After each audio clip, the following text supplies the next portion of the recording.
Is Kane joining us? No?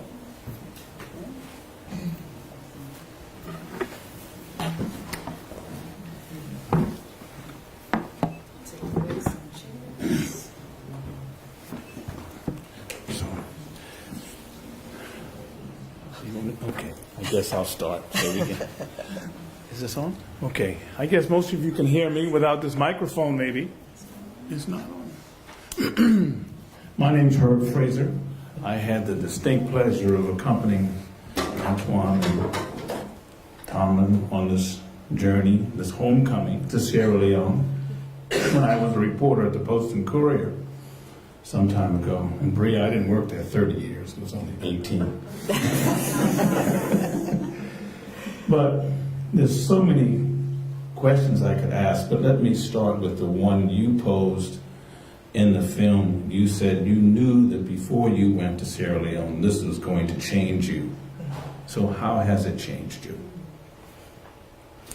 It has certainly made me appreciate family and appreciate the freedoms and liberties that I have. It also made me realize that slavery and the entire slave trade was not just something that was words on a page. It was real, and it made it very real.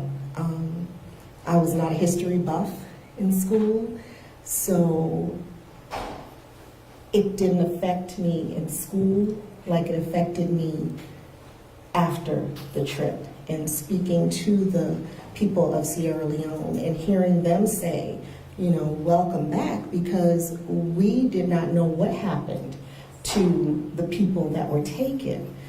They didn't know if they were alive, they didn't know if they survived, they did not know anything. So for them to have a living person come back who said, okay, we actually are traced to a young girl, it made it so real. And it's still changing me, it's still affecting me. As you can see, I cannot sit and watch it.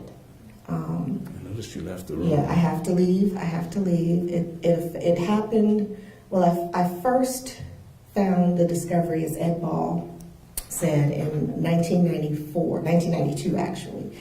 So I was 19 at the time. So my father, if you saw the dedication, it was him that was really instrumental in tracing the family history and finding his roots. And so I was not a major player at that time. And the book was published in 1998. He had just passed away the month before. So I was next in line, I guess, to receive the torch, whether I wanted it or not. It was coming. So definitely from the first time that I found out until today, it's a fluid situation. I'm still changing, I'm still evolving, I'm still learning. So I think the change is ongoing. Well, Antoine, I'm sorry. You were with her every step of the way. And if you know Antoine, he's a funny guy. And he kept us laughing every step of the way. But there were serious moments, too. Very serious moments, particularly this time you were on Bunce Island. That was a very serious moment. Yes, How has this changed you? Let me answer the same question. I'm sorry, here. Let's go. Just looking at the artifacts and just really going back to the conditions, you know, that our ancestors had to go through to come to America. It was one of those like hard-hitting moments because you saw what conditions they live in. Last time I checked, they said the voyage on the Hare, the boat that Priscilla came on, it took weeks. 13 weeks. So imagine a 9-year-old girl, 13 weeks, surviving on a boat where a lot of them weren't expected to survive, and with no family. Just like Herb said, but I was always the one that come and try to bring some humor in and make her feel better. When we were going through this, Herb, you probably remember, we saw the monkey up in the tree. Me and Joe was giving the talk, and he got upset. And just to let you know, the monkey looked like a German Shepherd. Looked like a German Shepherd was in the tree. That's how huge that monkey was, and it was shaking the trees. But you know, things of that nature, when you see it, and it's an island that you have to go see if you go to Sierra Leone. It's like, what did they say? It's like time didn't stand still. Where history sleeps. Where history sleeps, y'all. It's just one of those things, if you go there, it's just nostalgic. It really takes you back. Just quickly, Buns Island is the fortress from which many of the enslaved people were placed on ships for the voyage to North America, Charleston. And if you are familiar with the work that they're doing to prepare to build the International African American Museum, Michael Bulwer Moore just recently returned from Sierra Leone, and in meetings and public discussions he's had prior to that trip, he said that he wanted to bring back to Charleston one of those pieces, one of those stones on that jetty, because that was the last piece of African soil that the people stamped on before they were put on the ships for the voyage over. Many came into Solomon's Island or Gadsden's Wharf, where the site of the museum will be. So you saw that scene where the children were walking on that jetty chained. That was on Buns Island. You have, as we all know, an incredible story, as we saw, and you are perhaps, your family, it probably a very unique position where you have documentation, slave plantation records, the ship records, all of these records along the way that documents the journey. Have you heard of anyone with similar documentation since since the publication of Ed Ball's book and now your video and in the years since your trip to Sierra Leone? Have you come across anybody that has a story as unique as yours? No one that I know of. I'm sure there are many that can be documented, but as of today, we're the only family that's known to have that documentation, that actual paper trail from the slave to the actual descendant, living descendant. I don't think they mentioned it in the film, but you remember we went to Donkey Bay. Oh, yes. Donkey Bay. That was the scene, that was the island, not an island, I'm sorry, that wasn't an island, that was a seaside village. We went there because historians believe that Priscilla was Susu, S-U-S-U, because that is about where they think she was captured, and she may have not been on Buns Island, she may have just remained on the ship, and others were put on the ship for the voyage to Charleston.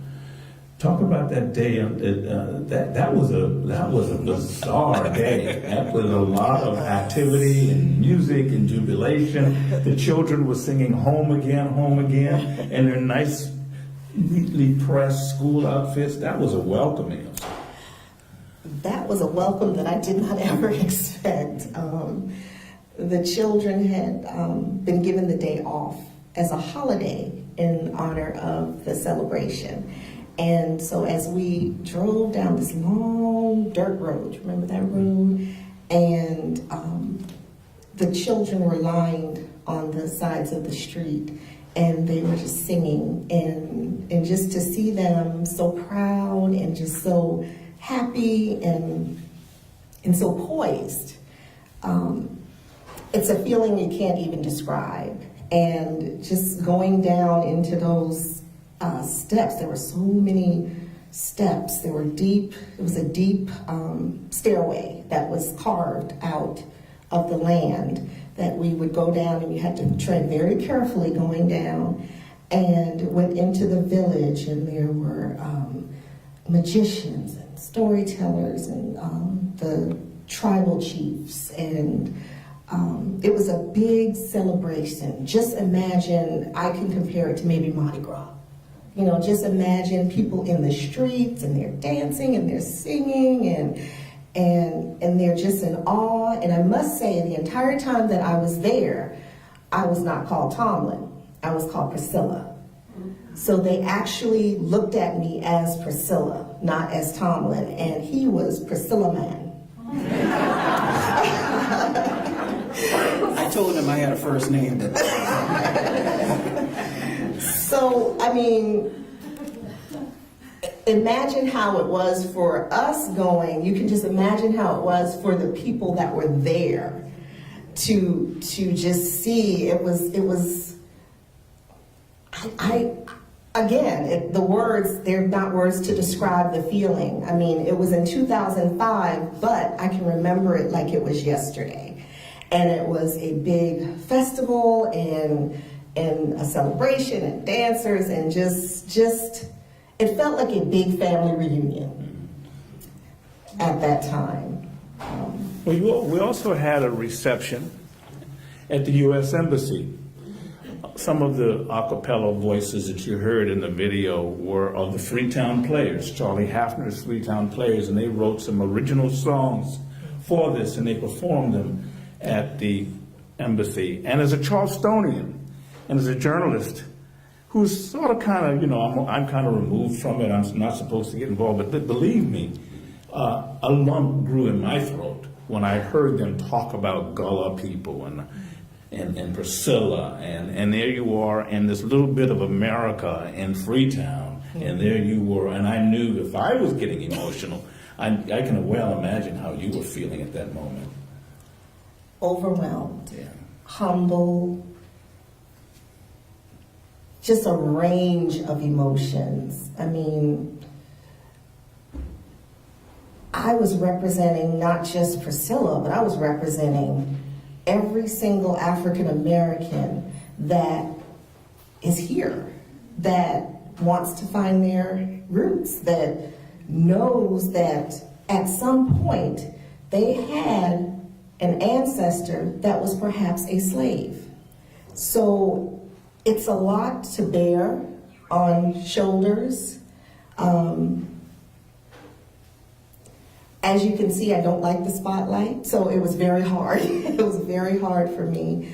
And it's just very emotional. And as you said, I don't think there was anyone in the room, maybe except for you, that wasn't crying. That wasn't crying at the moment that we were on Bunce Island, that we were at the embassy with the Freetown Players singing these original songs, because it was such a deep connection. They weren't just songs about an invisible person or an imaginary person. They were songs about real people and a real connection. So yes.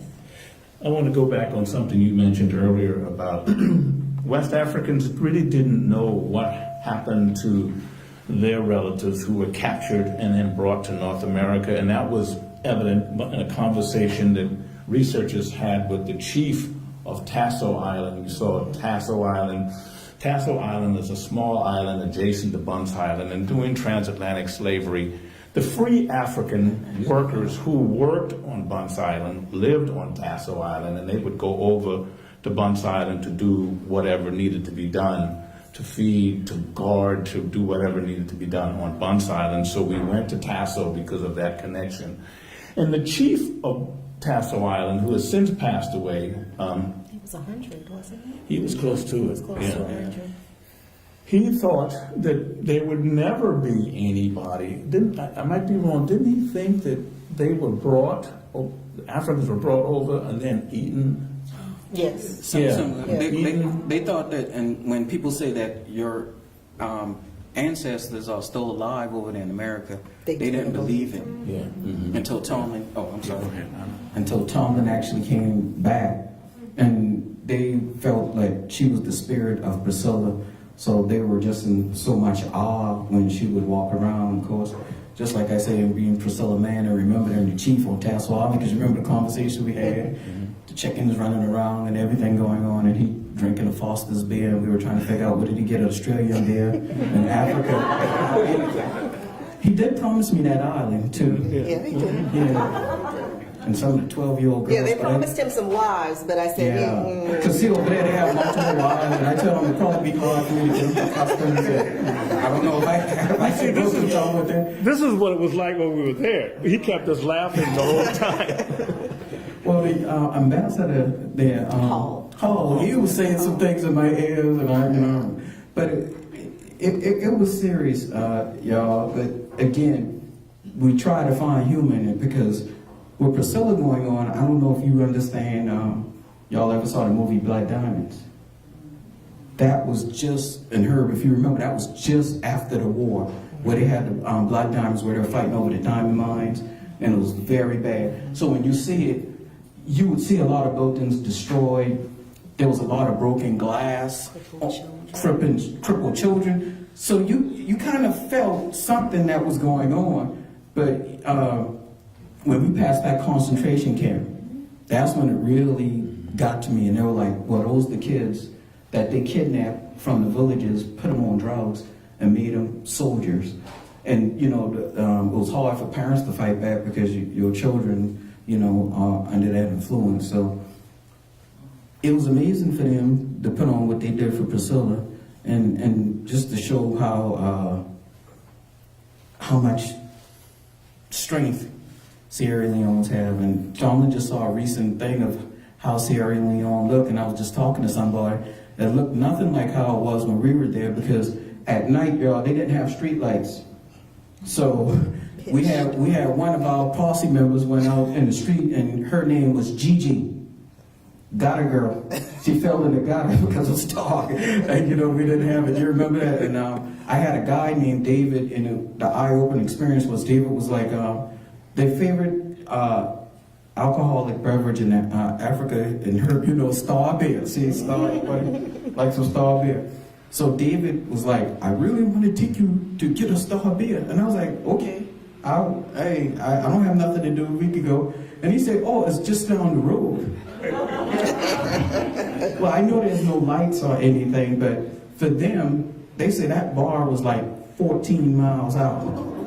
And I'm telling them, America thinks a little different than what y'all, what you're saying here, but it was very eye-opening experience. That moment in the film, in the South Carolina Historical Society's library, and the lady in the film who was showing you the book, yes. That was Toni Carrier. She is the founder of Low Country Africana, which is the research organization that does a lot of genealogy work. She's here now, but she's doing a family project, family genealogy project for the International African American Museum.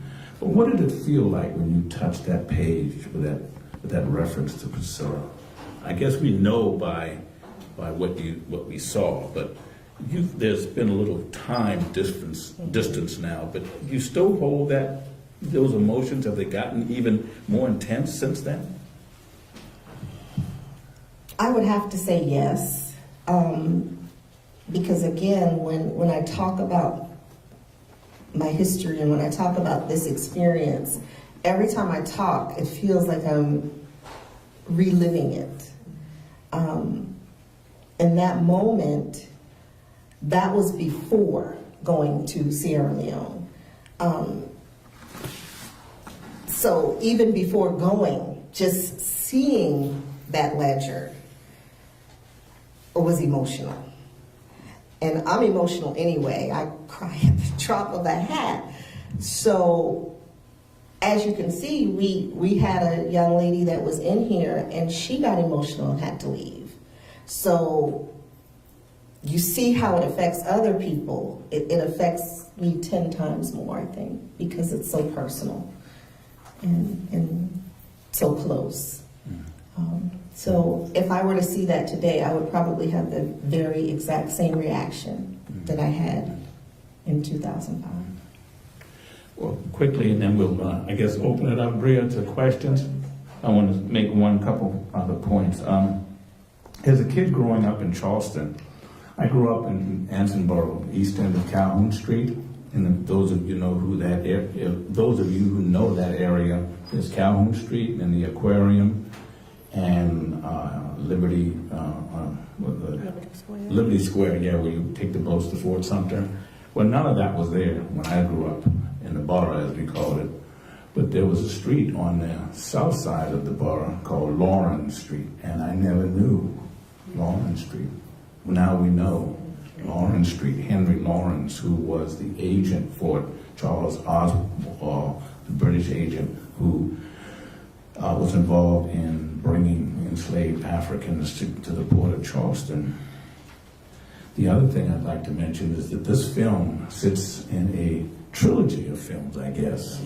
Because the first film, many of you already know, Family Across the Sea, which was made in November 1989 when Emory Campbell, who was director of the Penn Center, led a group of people from Georgia and South Carolina and Oklahoma, a woman who had a song that she was connected by the song, but not a family connection through this song, but you have a connection through an individual, and that's quite a powerful story, you know.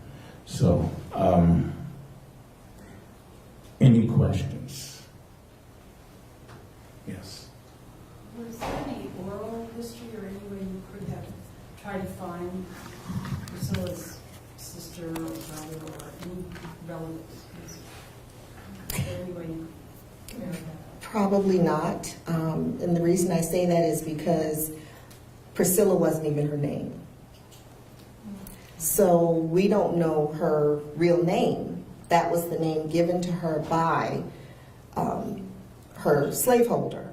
So without a name, there's really no way that I could identify who she was or who her family was. Why did they think she was Susu? Because of the location of where she was captured. In that area, that was a Susu area of the coast. Yeah. Mm-hmm. And I have a Susu name, Yeah, what's your Susu name? Namakoya, Okay. means great mother. Yeah. Did you ever consider doing a DNA test? Because I've done a DNA test, and my DNA test says I'm Mende. I have. You've done it? No, I have considered. I haven't done it. I haven't done life comes at you. I know what you're saying. So not yet, but I do plan to. We had these candid conversations. His family didn't want him to come forward there. You got a lot of families in Charleston. They don't want you to know that this is how their family wealth was. I'm sorry, don't mean to tap to. This is how their family got their wealth. So for Tolman's story to come out, a lot of the books were burned, ledgers, they just don't have it. But for the Ball family to have that detailed record, and he only had so much of it, and Tolman's side had the Poyos. And even when I went to Hampton Park, you look at the Denmark VC statue, you know there's a reference to Poyos. So that's her family, that's who you're seeing here. So now you got a face of what's talking about when you read these things. And if you go to the Historical Society, hey Jean, back there, they mention the Poyos. So see how beneficial it is now that you actually could see the person, and you read about it, but now you actually could see a face with the names. You got people walking around, we just don't have that paper trail. We know it, but we don't know who exactly. Because I remember even you, Herb, when you tried to write the story, you said it was hard to find the paperwork or the facts or somebody to give you information. And when you finally found us, you were elated because you were like, we were in Charleston, but you just didn't know where. Just a footnote to this. When I had lunch with Ed Ball before the book came out, when he was still in his research stage, and he was going to go to Sierra Leone, and I had been to Freetown, so I gave him some connections, folks I knew like Joe and others. And I said, now when you find that person, let me know, because I'd love to do that story. He never told me. Until the book came out, so. But it all worked out in the end. We actually met the Ball family at Fort Moultrie. Yes, we've got to meet more of the family. Yeah, I'm just running my mouth with them about a painting. We didn't know who they were. We were all standing looking at the same exhibit and commenting until finally I think one of them said, well, I'm so-and-so Ball. Oh, okay, nice to meet you. Yeah. So, to answer that question, a lot of them, they don't want you to know their family history.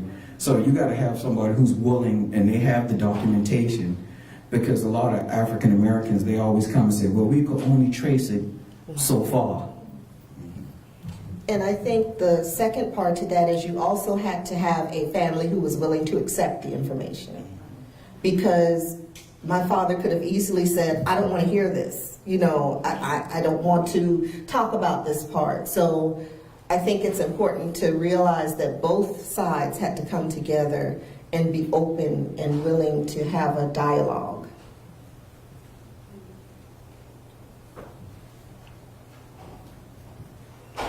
No more questions? Excuse me. Thank you. Nobody want to know my Susu name? I did get that. I did get a little upgrade from Priscilla Man. I was Dahamodu. That was a great warrior.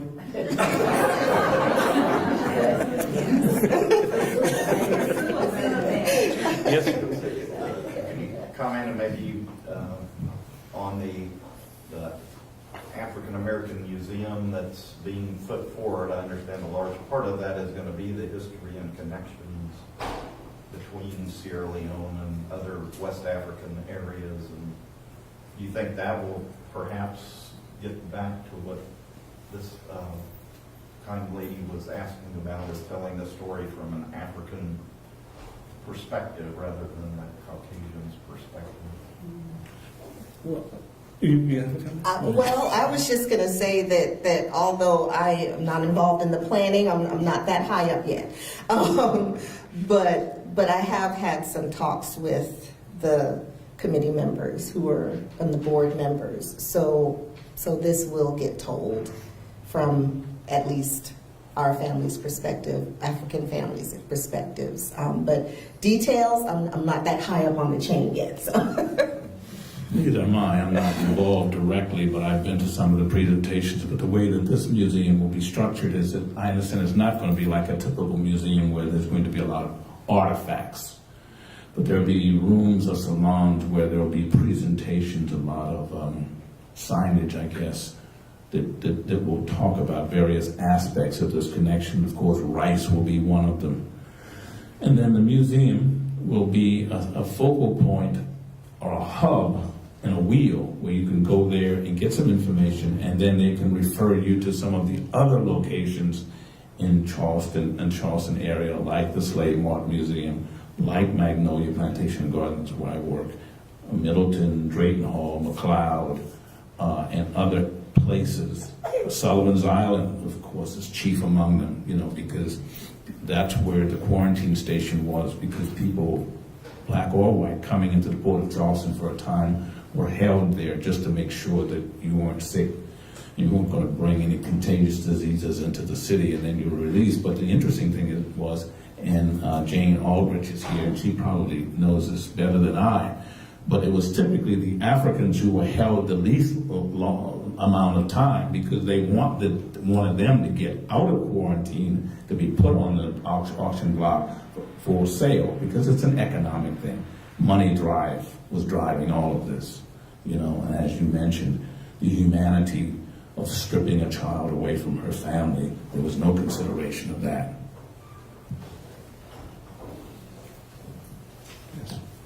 Yes, ma'am. I just wanted to make a comment.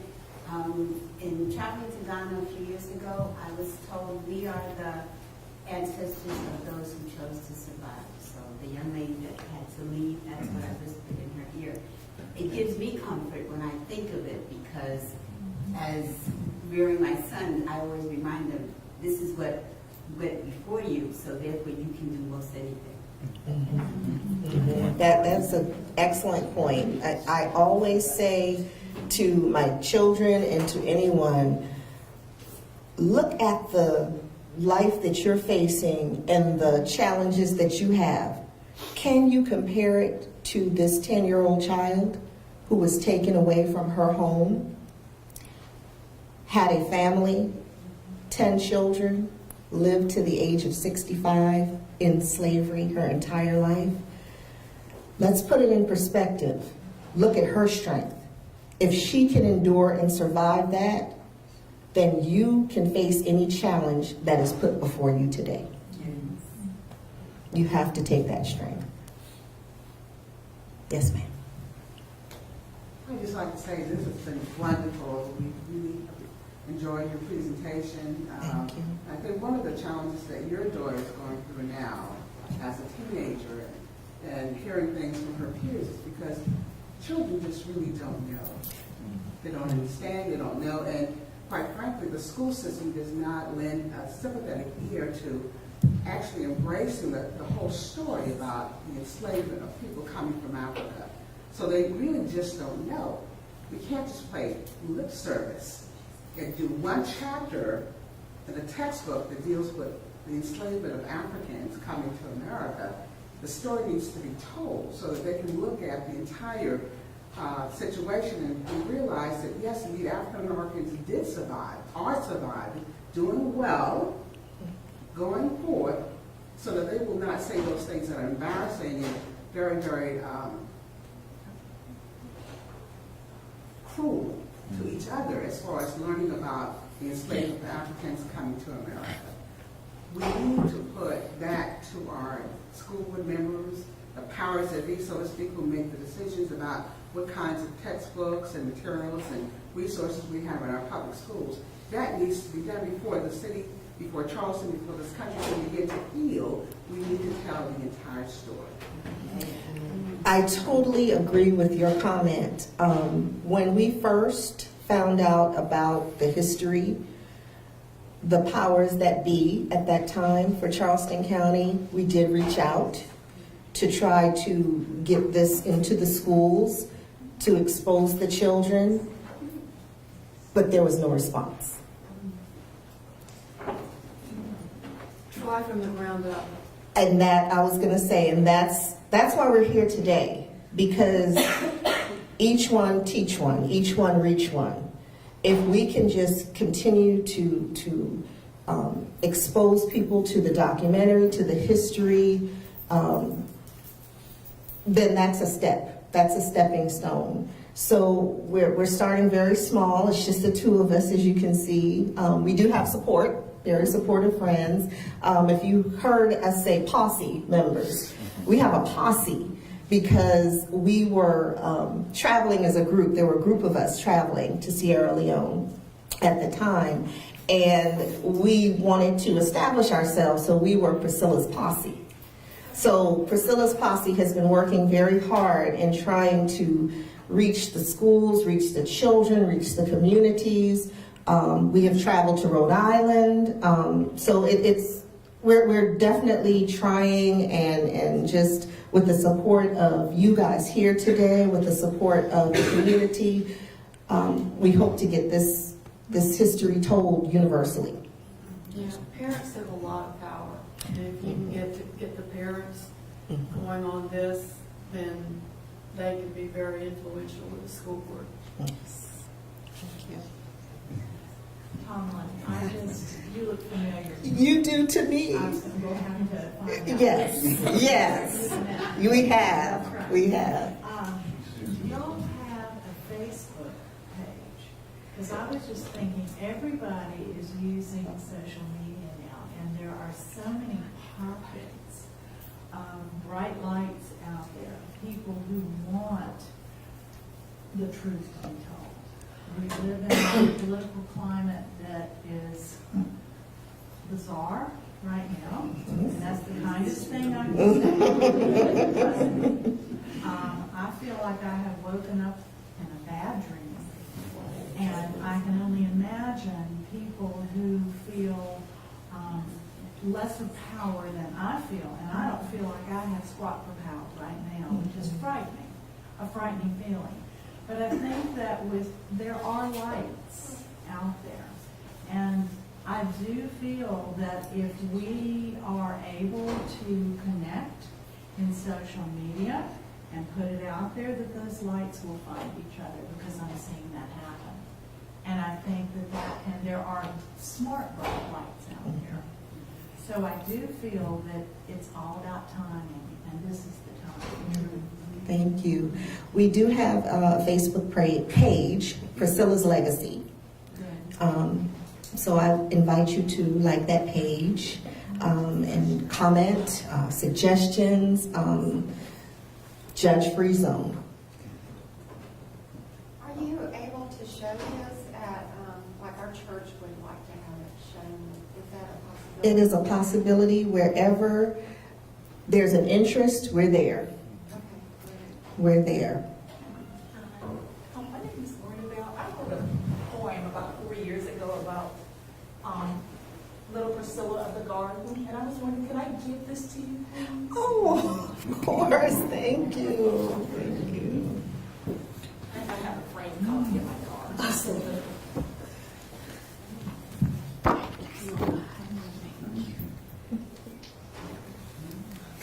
This is beautiful. Do you mind if I read it? It's kind of lengthy, and it's not good poetry.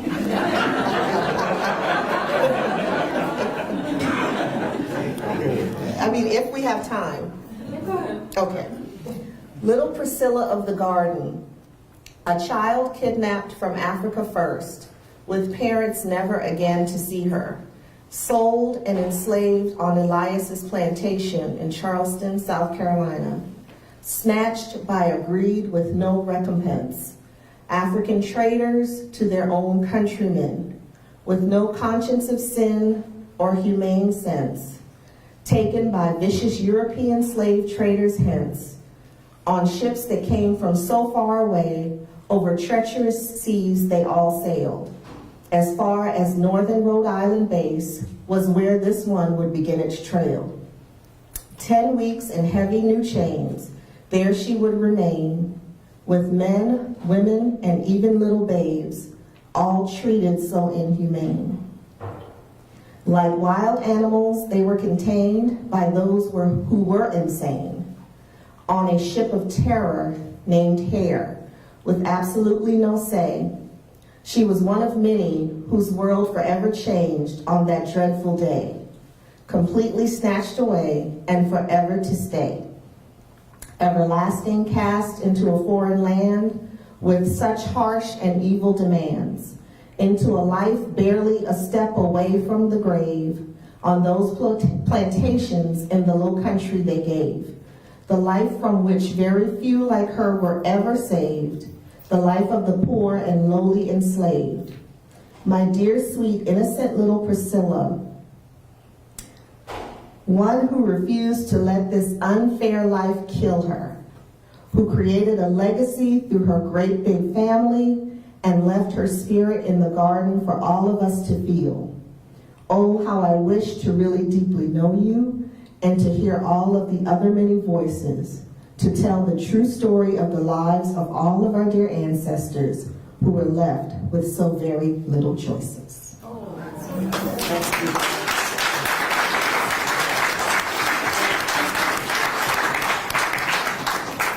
Put that on your Facebook?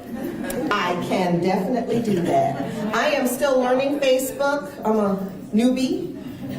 So with the help of some friends, I will definitely post this to the page. This is beautiful.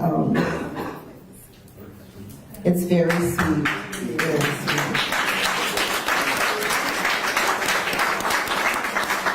The line that stands out to me is, my dear, sweet, innocent little Priscilla, one who refused to let this unfair life kill her. Yeah, I love that one. Thank you. Thank you. Thank you for reading it and sharing it. I just wanted to. I'm sorry, y'all. I just wanted to say my one point. The thing that stood out to me the most, and I didn't answer her, is when I was in the village and one of the villagers asked me where was I from. I'm like, oh, Charleston, South Carolina. And they looked at me and they said, no, where are you really from? They know. Africans know. And if you look at, that's why I'm glad we got the youth in here, because I get so excited. In America, we always just thought it was the white man and the black man. But as you see in history, the Africans, they felt bad when we came back because they knew they were the ones that enslaved. They enslaved family members, friends, people they know. If you ever see Roots, and Alex, that's what they were doing. And what they were doing that to get weapons to make their village more powerful than the next village. And what they thought was when they put these people that they knew into slavery, they would come to America as indentured servants, work for so long, and then they would come back. And see, nobody never came back. So they thought everybody perished. And, you know, coming back to Africa, you know, they were like, no, your ancestors still over there. And they're like, no, if they were, they would have come back. We just thought they were going to go over there for a number of years and come back, but nobody never came back. So when Tomlin stepped, you should have seen how they were. They're like, whoa, you know, and to have that paper trail, that's why it's so important. And going to my daughter, these are the things I explain to her, you know, because, you know, history, if you don't learn it, you do know what?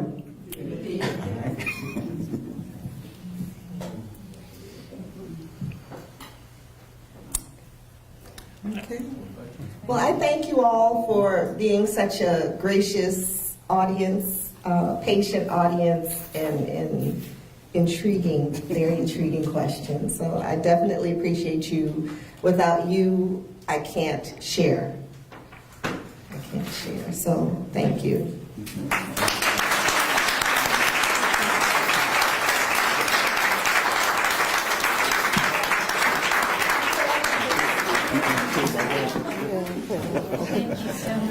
You might say that I'm not comfortable doing this.